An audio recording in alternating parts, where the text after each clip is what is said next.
Good morning. We're going to make this primitive bench today. Now, I call this the easiest money maker ever, simply because for me, that's what it is. You can make this bench in an hour, you make it out of common lumber, and you can sell it for a profit. We've got a lot to get done this morning, so let's get started.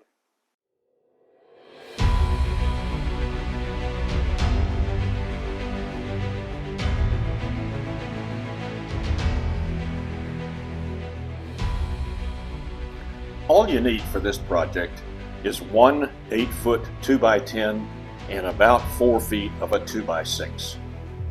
Now cut the seat from a 2x10, round the corners and edges as you see fit. From the same 2x10, cut 2 legs. I cut the notches on a bandsaw, but before I did that, I put a 1/2-inch hole at the tip of the notch.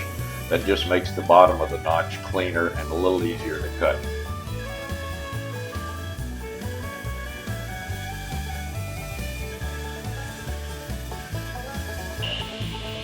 Finally, I tapered the legs at the table saw.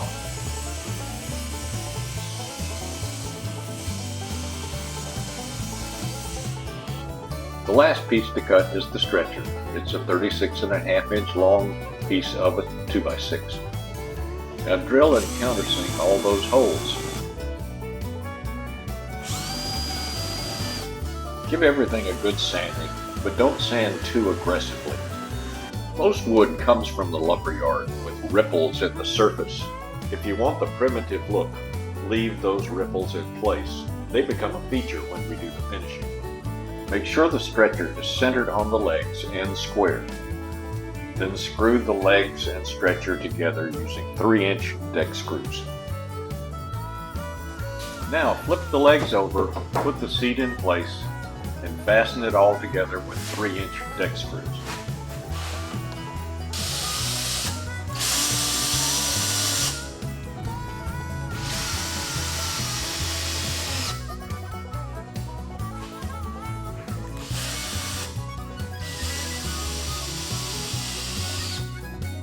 Altogether, not a bad looking little bench. Thanks for watching.